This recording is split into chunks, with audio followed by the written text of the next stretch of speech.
I'm the kind of person that will try anything. From studying abroad to athletics to theater, at Hiram, I have those opportunities. I've learned to ask what if a lot more and look at problems in different lights, and to live in the moment. My goal as a student and in life is to have no regrets.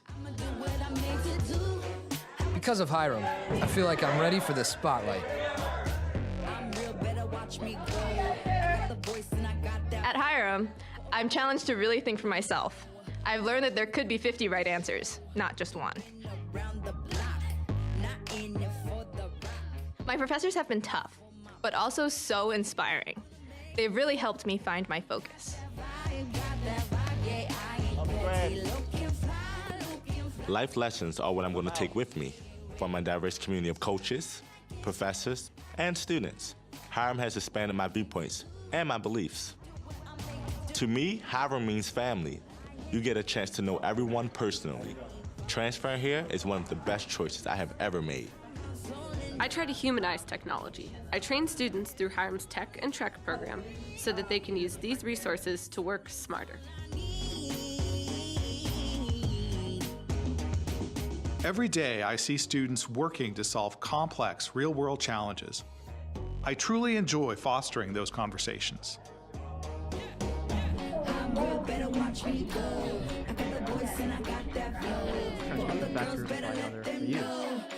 All right, so I gotta head. I'll see you later. Okay, see ya. People make the difference here. I've built relationships with my professors and my peers, so for me, Hiram is a really helpful, supportive environment. I'm learning more than what's in a syllabus or a course description. I'm figuring out how to network and get involved. Howdy, Mary. Helping people is my passion, so I'm studying science and healthcare, but I'm also learning a lot about who I am. By taking care of the people, the animals, and the environment here, I know I can make lives better. I came to Hiram for a degree, but I'm leaving with so much more. I am ready. Prepared. A work in progress. I am passionate. Bright. Confident.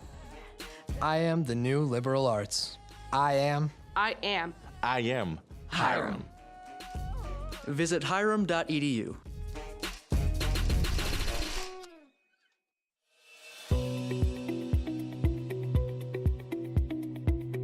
Welcome to Fireside Chats, 60 minutes of stimulating conversation with some of Northeast Ohio's most interesting entrepreneurs. Get the inside story from folks who have taken the leap and who are willing to share what they've learned, the good, the bad, and the inspiring. Fireside Chats, real entrepreneurs, real stories, real learning. Fireside Chats are brought to you by the Center for Integrated Entrepreneurship at Hiram College. Be sure to look for our Fireside Chat podcasts where you can listen on your own time and our dime. For more information, visit hiram.edu/entrepreneurship. Now, let's get chatting. Welcome everybody to another edition of Fireside Chats here at Hiram College. Welcome to all the students and guests in our audience today and to those out there who are tuning in via our live streaming. Welcome, and if you're watching us via live stream and you have a question, please feel free to email entrepreneurship@hiram.edu and we'll try to get those questions to our speaker today. So our speaker today, formally his name is Brent Wesley, but he goes by his last name Wesley. Maybe he'll tell us why, I'm not sure, but I met him originally as Wesley, and then you got me all confused when I saw the Brent part. But I actually heard Wesley speak at a social entrepreneurship event about 2 years ago at Youngstown State University. And I thought he had a really interesting, motivating story. He's very passionate about what he does and why he does it. And so it took me a while, but I'm glad that I was able to get him here to Hiram for him to share his story with you. So he does have a day job. He hasn't left that yet. He's also, he looks like one of you guys. Like he looks like he could be maybe just out of college, but he always surprises me. It must be the honey. It must be the honey keeps you young. His age would surprise you. He's married and is now has a couple kids and is expecting twins with his wife. So that was the big news he delivered to me today. But that's pretty exciting. But he has a day job and he's working really hard on his side hustle, if you will, of his Akron Honey Company. And his dream really is to make the Akron Honey Company his full-time gig. And he's working really hard to figure out how to do that, and he's going to share his story with you all tonight. So with that, I give you Wesley. Cool. I forgot, Professor K, is there a video or no video? There will be video afterwards. Video. Cool, cool. I'll send you the link to that. All right, well, just to explain and clear up the whole Wesley thing, so, you know, I do many things. Amongst those things, I'm a musician as well, and played in a pretty cool band for, you know, I still do, for the last 8 years. And the name of the band was Wesley Bright and the Honeytones, or the Highlights at that time. They turned into the Honeytones. But one time when I got off stage, this guy came up to me. He was like, oh, that was so amazing. I'm the front man, by the way. And he's like, oh, that was so amazing. I can't believe this is soul music and all this stuff. And I said, yeah, it's cool, man. I'm like, what's your name? And he was like, you know, Jared or whatever. And I was like, yeah, my name is Brent. And he was just like, what? I was like, oh, Wesley. And so I just kept it as Wesley. It was just confusing people. Most people at that time, after 8 years ago, just knew me as Wesley. Just, you know, I'd be in a room and somebody knew me from high school, somebody knew me from like 2 weeks ago, and they're saying Brent, or they're saying Wesley, they're saying Brent. They don't know who they're talking about, so it was just confusing. So I'm just gonna say Wesley for now. But the reason I'm here, I was gonna share a little bit of the story today. So Akron Honey Company, I guess that's what I got. You know, I'll talk a little bit more about that in a little bit. But how it all started, I live in Akron. Anybody live in like Akron area? Where you live? Firestone. Oh, you're Firestone, huh? Stove. Well, that's nice. No, you couldn't. It's all right. Yeah. So I live in a neighborhood in Akron called Highland Square. I'm pretty sure maybe a few of y'all know about it. And it was like 2000 and I think it was 2013. Like the professor said, I have a full-time job, and I just I don't know, like I've had it for a while now, 12 and a half years almost. And every day as I went to work, I would you know, I would pass the same lot, and it was vacant. It was a little blighted too. You know, sometimes in urban areas we have vacant spaces. You know, folks will just throw trash on it. They throw, you know, tires or whatever on it. And I was like, man, I wanna do something with that. I wanna take that and do something. I'm not sure what I wanna do with it. It was for sale. So, you know, I saved up a little money. My wife let me. This is how it works. My wife let me buy it.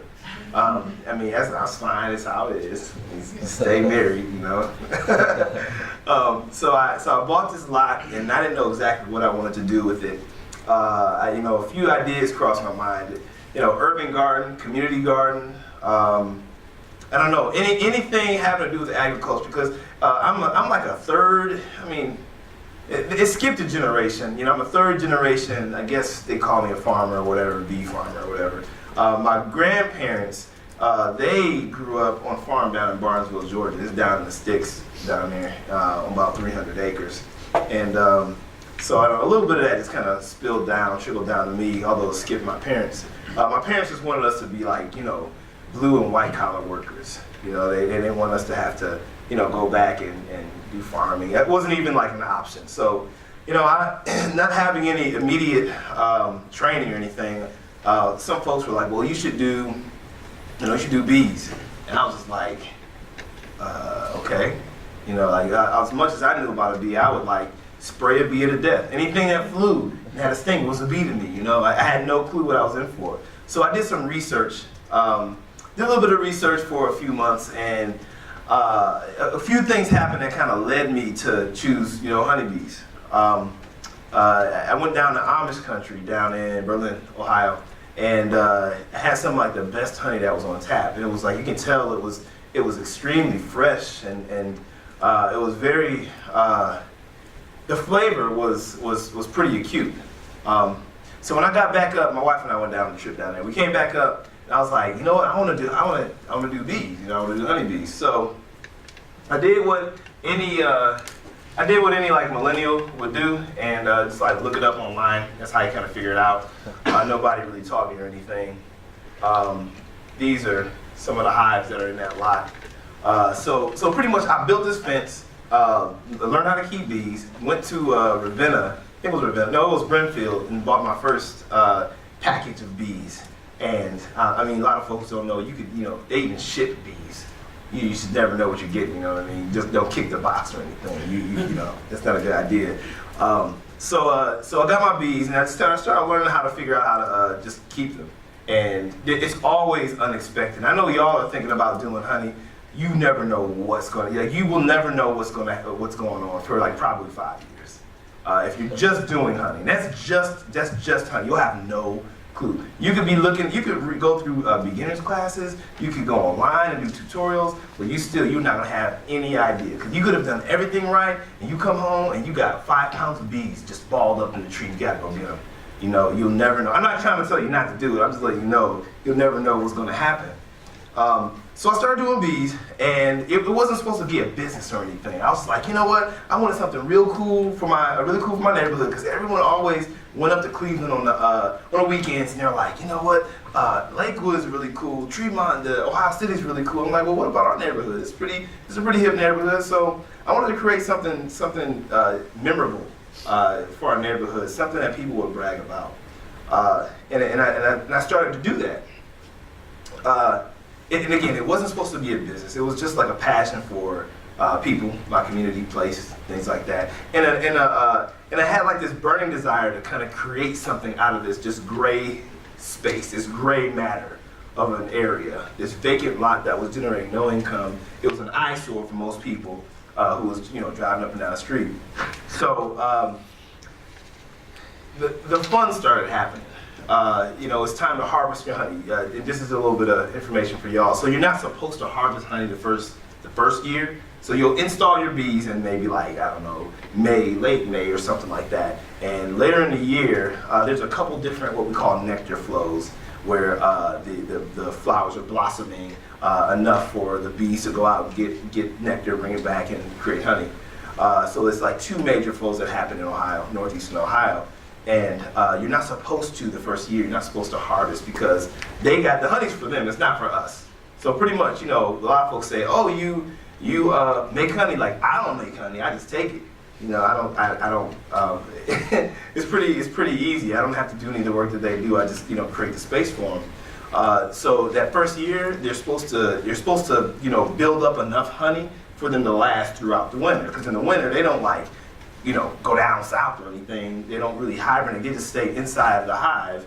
Now you guys are getting a science lesson. They're staying inside of the hive in this ball called the winter cluster, and they just kind of they tremble their wing muscles to create heat, friction, and creates heat for them. So if it's like 20 degrees out here, it could be like 60 degrees inside of the hive, just because they're inside their winter cluster. So again, going back to why you shouldn't harvest the first year.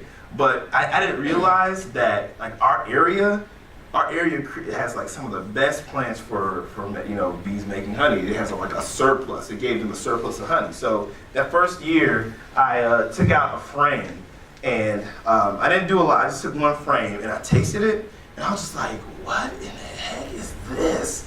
It has some of the craziest flavor I've ever tasted and experienced. Because you gotta understand, like up until that point, the only thing I knew about honey was on the shelf. There was clover honey, there was wildflower honey, and then there was that honey down in Amish country that blew my mind. But this was something that was next level.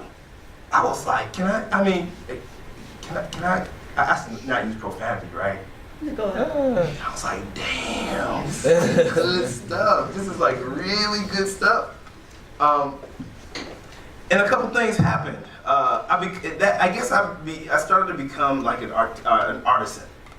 Because the reason why that honey was so good is because of that geography. around within like a few miles of that hive or those hives. You know, a lot of folks don't realize that the reason why honey tastes the way it does is because of the flowers. And what demands a certain and decides what flowers are growing is the time of season.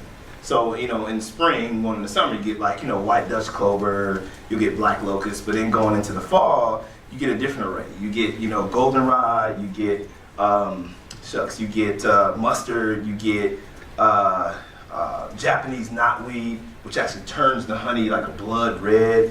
And the reason why, let me go down here real quick. So if you see that red, and it's kind of hard to see up here, but it's very, very red.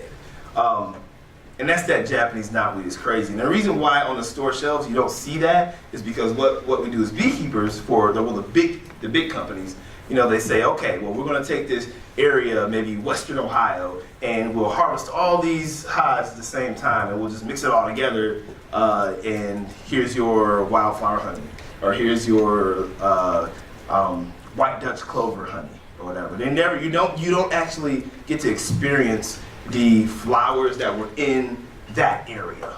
It's being mixed with everything else. So that's kind of why you don't really get to experience that. So when I started to realize that, my wheels started turning. I'm like, okay, so I can actually take this honey, harvest it in small batches, and not mix it with any other areas or seasons, and it's going to give you a specific flavor profile. I'm like, man, that's pretty dope. That's pretty cool.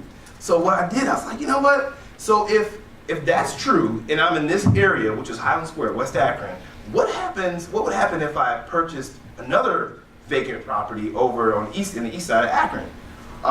And I did that. And it was in a historic area called Middlebury. And it was, in this side note, it was probably arguably one of the ugliest areas of Akron because it's like in an old industrial, it's like really gray. It's really gray. There's like not much to go there for. It's just on a road that takes you from Akron to Talmadge pretty much. But I didn't realize, I was taking a little bit of a gamble because I didn't know what kind of flowers were over in that area. I didn't know, you know, what kind of issues they would have over there. But I didn't realize they had a large amount of goldenrod that grew over in that area wild.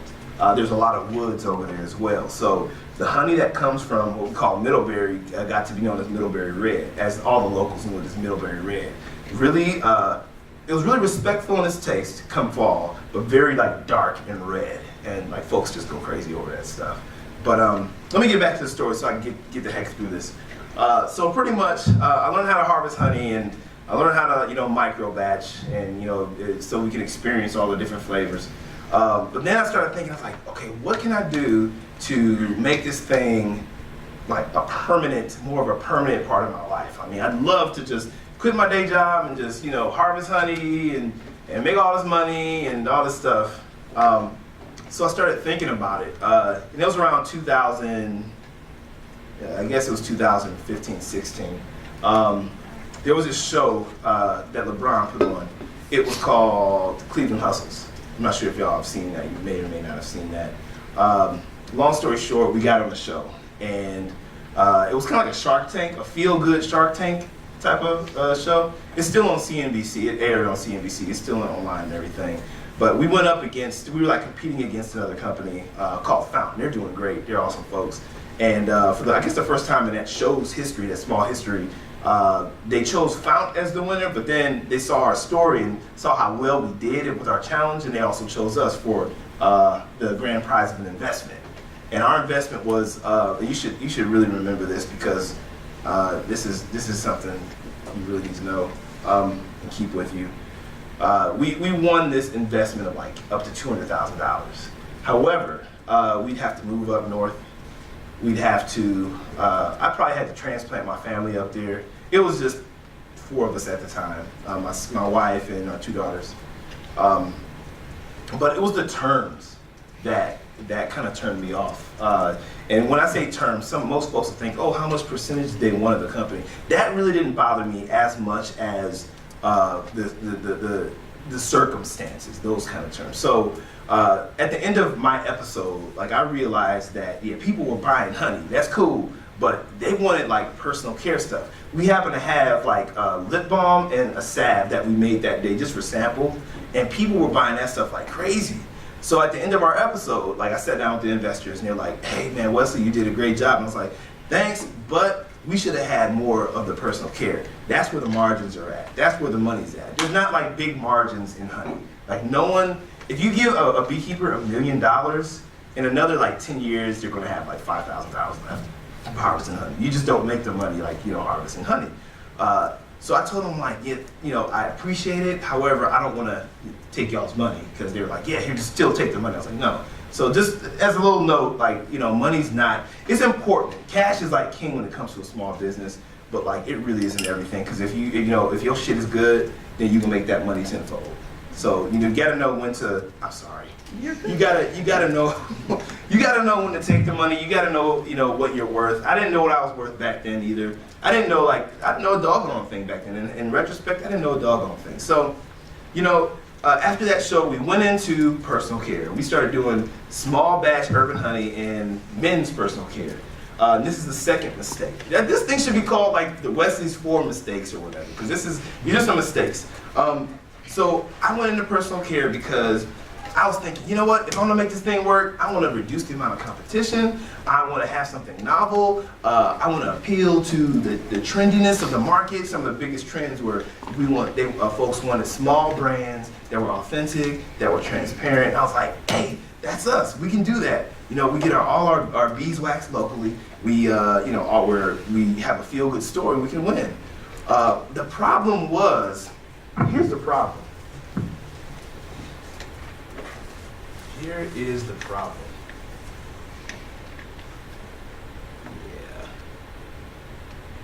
Yeah. Okay. Yes. Here's the problem. Is that's what I was good at, and that's what turned me on. Seeing all the different flavors. Check this out.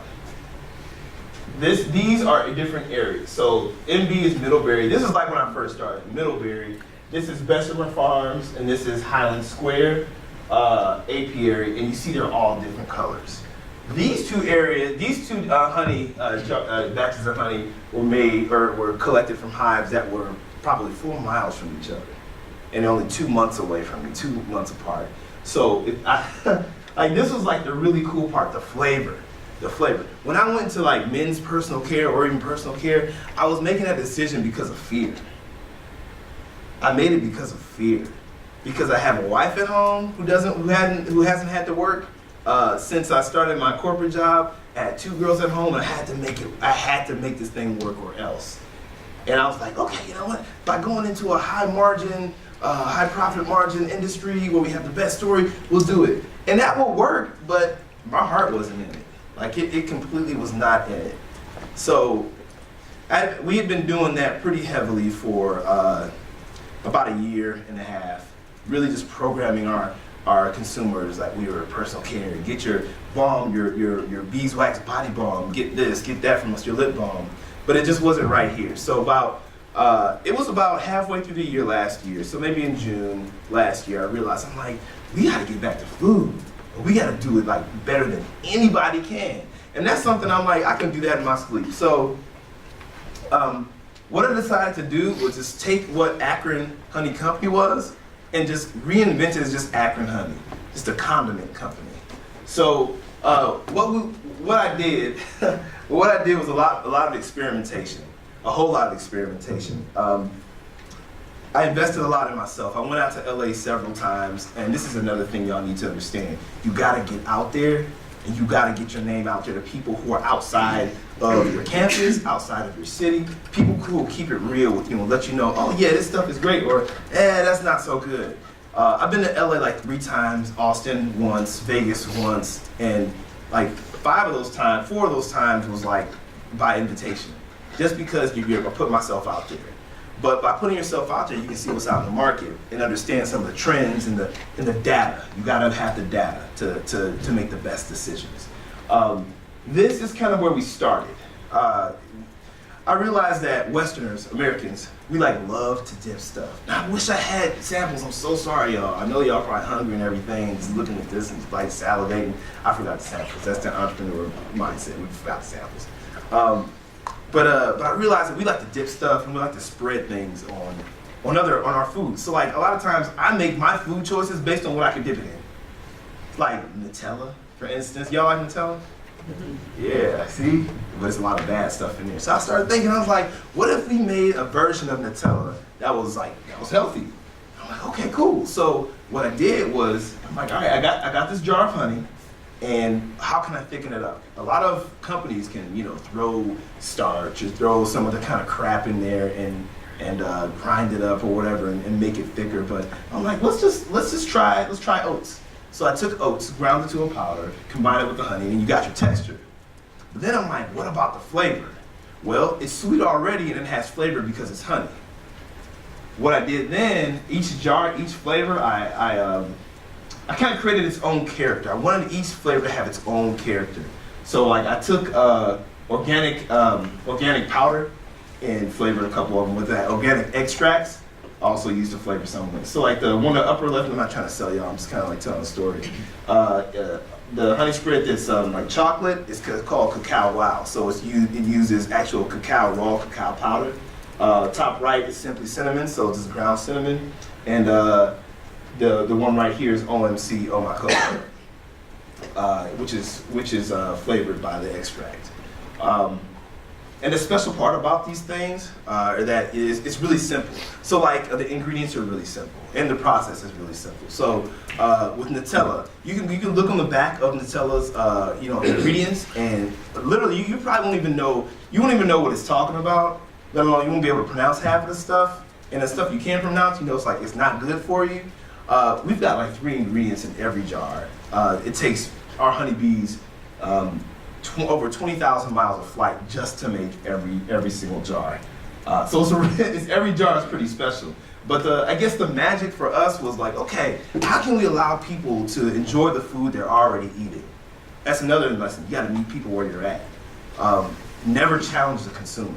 So if y'all like thinking about your businesses or whatever, don't challenge your consumer. You may see. Here's the thing about being a creative and being an artisan or whatever. You'll meet folks who are artisans and be all about their craft. They'll be, they'll get a booth at the local, artisan market or whatever. However, like the one bad part about artisans is that we are so about our own self, we can't see past like 5 feet in front of us. You got to make it really convenient for people to consume. You got to make it simple. You got to make it effortless, and you got to innovate in something. So if I look at my packaging right here and I criticize it, is it innovating in delivery? No. Is it innovating in what it is? It really isn't. It's not innovating in packaging, no. But what it is doing is giving people simplicity. So we wanted to start there. The next step for us is actually pretty exciting. It's really exciting. So we're going to take this and continue to develop this, but we're actually going to kind of jump on another trend. We don't want to like invent something totally different. Has anyone ever heard of hot honey? A little bit. See, it's a pretty interesting emerging trend. It's interesting that it hasn't hit like. I'm assuming it's not big on college campuses or whatever, but it's an emerging trend, very hot. Not to be punny or anything, but it's a hot trend where pizzerias up and down the Northeast, on the West Coast, they're using a lot of this stuff where they're taking honey and flavoring it and infusing it with like chili peppers, habanero. And if you've ever tasted like actual honey before that's not on the store shelves, it's good. It's really good. But if you then have taken honey, poured it on something, and then like added another element like salt, it blows your mind. So although I'm not a spicy person, I haven't tried that yet. We're going to start. First I'm going to try it, and then we're going to start developing our own, but take it a step further. So like imagine a hot honey that's smoked with cedar, or with cedar smoked, or hickory smoked. That's has hints of lime in it, for instance. But kind of like makes you think of like a lime tequila or something. I know you guys are young. Sorry about that. Sorry. Yeah, but that's kind of where we're moving to. I don't know. I think that's where I stopped, right? Pretty much. I mean, is that it? Or should I keep talking? Some questions? Anybody got any questions at all? That's where we're at. That's where we're going. And, you know, there's a lot more to the story behind the scenes. That's just the business. There's always, like, everything else. Like Professor said, you know, I'm in a different type of situation where you'll hear mostly, like, folks say, oh, yeah, take the risk. Quit your day job. Man, I can't do that. I got a wife. I had 3 kids. Now I have, I had 2 kids. Now I have 3. Just got word that we got 4 and 5 on the way. So I can't just like say, okay, I'm gonna quit my job and just be a honey guy. You know, that's stupid, you know? I appreciate that y'all can probably do that, but you know, I can't do that, you know? So it's just a whole different background to everybody's story, you know? Do I wish I would have done it younger? I actually don't, because I've been able to make some really good decisions to really to create a really solid foundation for what I've got right now. Although I haven't been producing a ton of stuff over the last 4 years, my networking has been pretty awesome. You know, to date, you know, last year met with, was it last year? Yeah, last year met with eBay CEO, Patagonia CEO, met with, man, there's like so many people we rub elbows with when you're out there doing your thing. And here's the good part, like, although I'm not making my stuff, I'm building the story and making those vital connections, because you can't do it on your own. You can't, you know, right here, right now with the K-Pops, hey, that may work well here, but there may be somebody in New York who has the infrastructure to freeze your K-Pops and then ship them anywhere in the world. And then you got a thing. I mean, it started, that's kind of how Insomnia Cookies started, I'm pretty sure. They started like in college towns, delivering them, you know, like actually baking them out of someone's room and then delivering to all their friends. I think that's exactly how it started.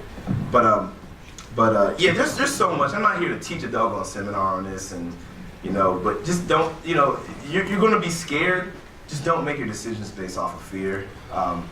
You'll learn your lesson. But as long as you keep going, the thing doesn't die. I don't know. That's it. I don't want to get all preachy up here. I can just go ahead and answer questions if y'all have any questions. Yes, sir. I know you talked about like you know, like what the bees do in the wintertime, but is there like somewhere do you have to leave the hive outside, or do you have to like put it indoors to keep them like, you know, safer, like, you know, from like, you know, something going after them, for example? Oh, well, naturally bees are all right. So in the wild, bees they make their hives in like dead out trees. So they're used to being outside. The only difference between our hives and their trees, the trees are thicker, you know what I mean? So most people think that, oh, well, you know, are they okay to stay outside? They are, because cold doesn't kill bees, moisture does. Pests inside of their hives do as well. But to answer your question, no, they stay out there and they just kind of cluster and keep each other warm. Yes, sir. Do you have to worry about colony collapse disorder, or do you ever do like in advocating to educate people on that? Nah, what I see, here's the problem. Colony collapse disorder is not a problem. Cold isn't a problem for bees. What the problem is the stuff that we're doing to our environment that hurts the bees. The bees have been here for billions of years. They didn't have any colony collapse back then. They just didn't have us around. You know, so they were able to thrive. They were like huge back then, but you know, they were able to thrive. The best thing you can do, because I know y'all are honey folk, or future honey folk, the best thing you can do is keep your bees, be the best beekeeper you can. That's your best defense. And you'll learn, like, you know, going into the fall, make sure your colony is at the biggest size possible. You know, as soon as you hit fall, you might want to reduce after the fall nectar flow, reduce the amount of space in the hive, because the more space they have to heat, you know, it's harder for them. And I've had success every year when I smash them down. I mean, I don't smash them, but you know, I just kind of compress them down into 2 what we call deeps. So I don't think colony collapse is this. So I think humans are a problem. I think we tend to, you know, do some really great things, but I think we screw a lot of stuff up and then just kind of like turn away and just think of all the good memories, you know. You know, you look at a lot of, God bless them, a lot of farmers, you know, only way they can make it is spray a bunch of stuff on their crops. You know, that's the only way they can make it. It's a really tough problem, because if you ask them to stop spraying, what's gonna happen to their crops? And I'm not even a farmer, I can figure that one out. Yeah. Bless you. Any other questions? Yeah. Are y'all gonna be asking me bee questions? No, it's It's okay, man. That's okay, I know your man. company is just like that. How you guys try to like help save the bees? Like, do you work with organizations that do that, or does your company have like its own thing to like promote that and actually help with that? That's a good question. Do we work with any companies who save the bees just like we save the bees? I'm really glad you asked. So I had been going into, a part of what we do is, we go into schools, like elementary schools. And here's a keep it real moment. I go into elementary schools and teach kids about honeybees and teach kids about, the importance of honeybees. These schools, what they look like a lot of kids who kind of look like me, who, and a lot of us don't know, we grew up not knowing where food came from. We lived in a hood where, it was a food desert. I mean, although I lived in rural Ohio for a while, we moved from East Cleveland, like East 93rd, and it was just nothing but corner stores. And when you have like that kind of situation, you don't know where food comes from. You ask these kids, and it's not just kids who look like me, but like in this situation it is. You ask these kids, hey, where does food come from? They'll say, oh yeah, Aldi's. Or they'll say, oh yeah, the corner store. Like they don't realize all the food we have grows from the ground. But furthermore, you get companies like Monsanto, who, they're the devil. Monsanto. You get companies like that who aren't much different than the kids we teach right now. They were once children who were very impressionable, and they're now making decisions that affect all of us. So the idea of what we do when we go into these schools and teach these kids, we're literally staring in the faces of future CEOs, future advocates, future presidents, future engineers who can now make really good decisions because they learn when they're young. I didn't learn that stuff. I mean, I'm 37 years old now, and I'm just now learning this stuff. It's been like, well, since I was 30, learning this stuff. But that's a bit of what we do. Yesterday, we started our first. I got a team now. So I got a team of. And actually, let me give a little shout out to this team. Yeah. All right. Let's see my team. Our team. So Hannah right here, she's our assistant beekeeper, but she's now a part of the outreach in our school systems, where she goes into the schools and she shows them what's up. There's Kelsey and there's Vanessa, and if I may point something out, when you're building your team, make sure you're building it in the most diverse way possible. I'm not saying you gotta have, it's gotta look like the United Nations or anything. All I'm saying is that if you're making decisions and they are coming from a very homogenous place, you're gonna have some gray areas. You're gonna have some blind spots that no one in the room is gonna be able to pick off. You're gonna have some situations where you may come across as not as sensitive to people or places by the things you're saying, just because it hasn't been spell checked. I mean, you see it a lot now, where like companies, they like put out this, they put out this swimwear or something, or sweater, and it's like, blackface or something. And like, why wasn't someone of color in the room when they were making that decision? Or something that's like very sensitive to women, for instance. Why wasn't someone in the room making that decision? Or someone with, people with disabilities. Like a lot of folks are going crazy over no more straws. Like, well, there's a lot of folks who have disabilities who can't drink without a straw. Make them be inclusive. So I try to be as inclusive as possible when it comes to my folks. But I also like Hiram with a lot of fire. They got a lot of fire for this. One of my young ladies, like literally, was willing to go on food stamps to work for us. And I'm just like, wow, like that is the person I want to keep around. And I just want to build it strong around that kind of person. Yeah, but that's kind of a long answer to your question. Yes, we do. Yeah. Anyone else? Where can we find your products? Oh, yeah. So you can find out, we have a production lab in the North Side Marketplace. It's in Akron. If you ever been to Luigi's, it's like right by Luigi's. Let me see if it's up in here. There's KK, there's one of my daughters teaching a little class. So it's in the Northside Marketplace is by Luigi's in Akron. It's on in front of the street. Also online, but then you can catch us out at some markets. Like this year's going to be like a really big year for us to reimagine our identity and really kind of turn it into and make it obvious that we're honey-based condiments. We're that company we don't just have a jar of honey. We've got hot honey, or we got this honey spread that kills the flavor palette of a Nutella.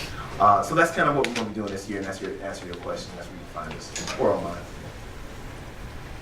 Yes, sir. All right, so you're an entrepreneur. Am I? You got 5 kids, or at least you got 5 on the way. 2 more. 2 more on the way. You got 3. Don't do that to me, man.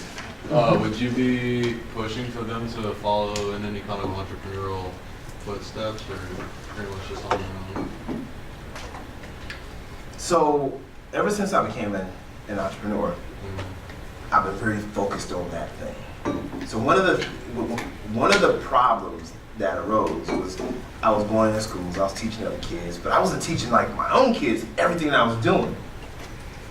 I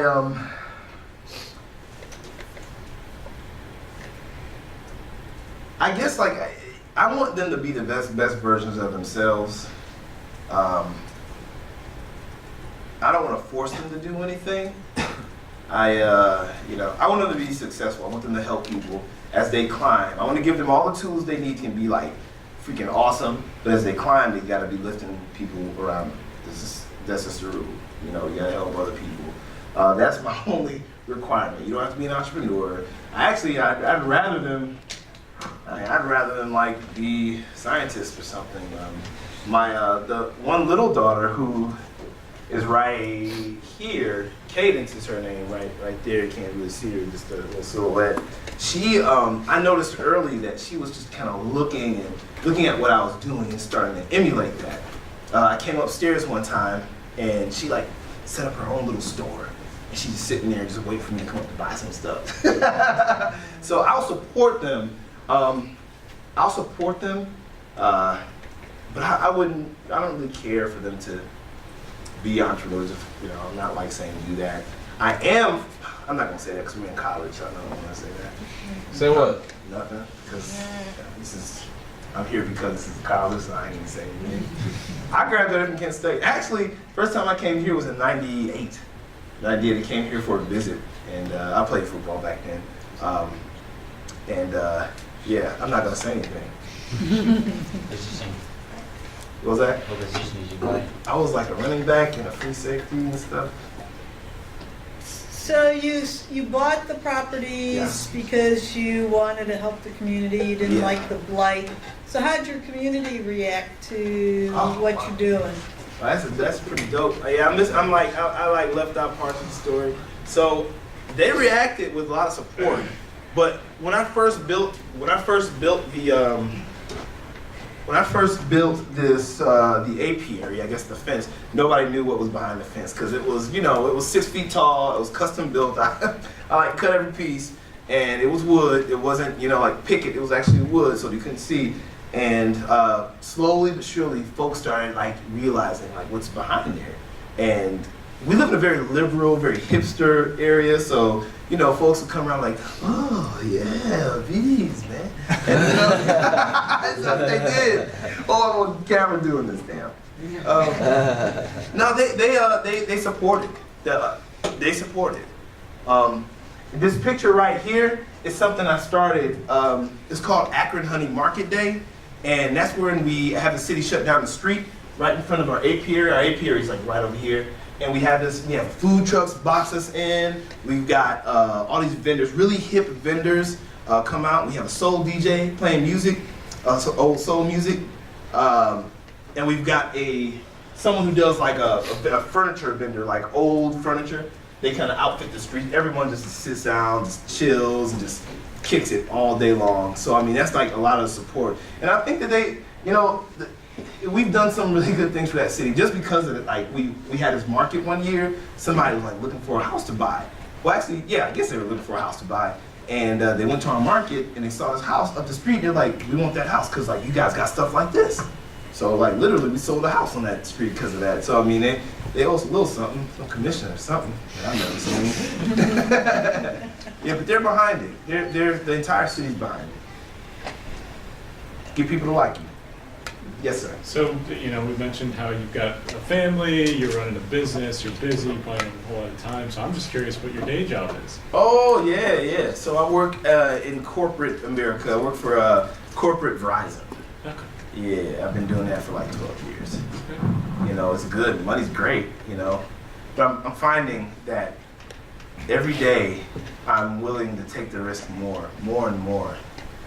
Because I see that this comes such a far way as a side hustle. Like imagine if I were able to be just completely invested and not broken away for 50 hours a week. Like how far could I go? Like how far could I go? Who would I meet? Because literally, like, there's a lot of promise out there. You don't see it until you just get out there and do it. You just don't see it. You don't see it until you get out there and do it. But yeah, maybe that answers your question. Thank you. Yeah. Do you enjoy your day job more or attending to bees? Ooh, attending to bees more? Yeah, like Man, that's a tough one, because like, if I did Akron Honey by itself, I'd enjoy keeping bees more. I enjoy keeping bees more, of course.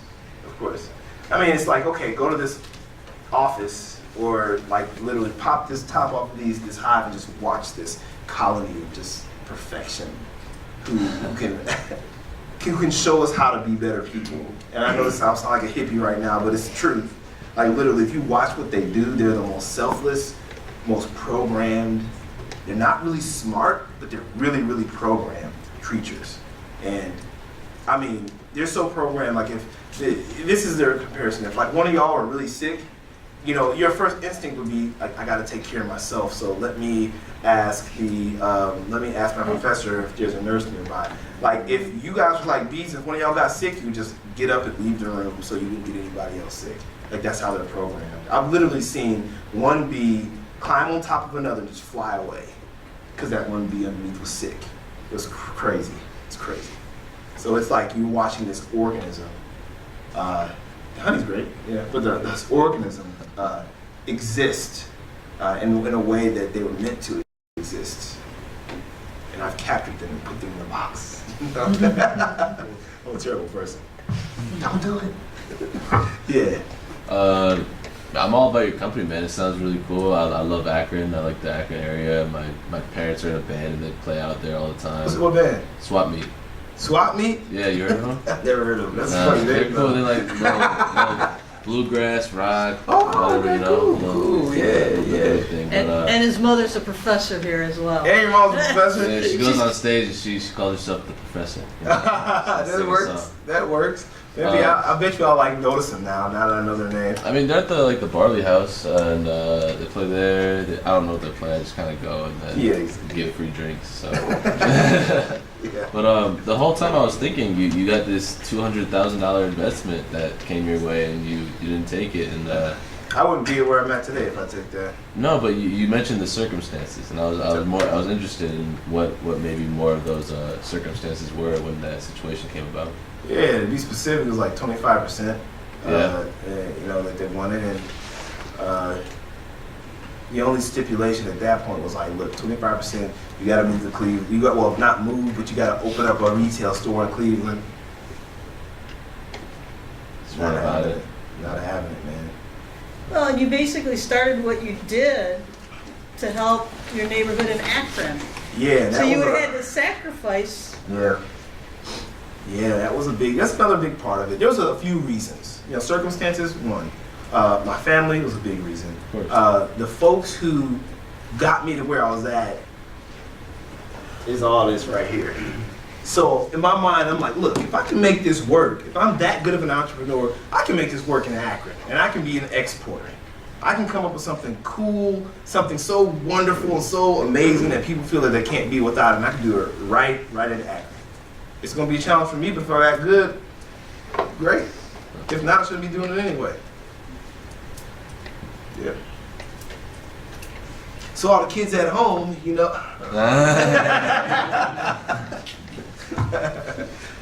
got kids y'all's age. I don't. 11 years old is the oldest one. Yeah. Any more questions? No? Well, why don't we give Wesley a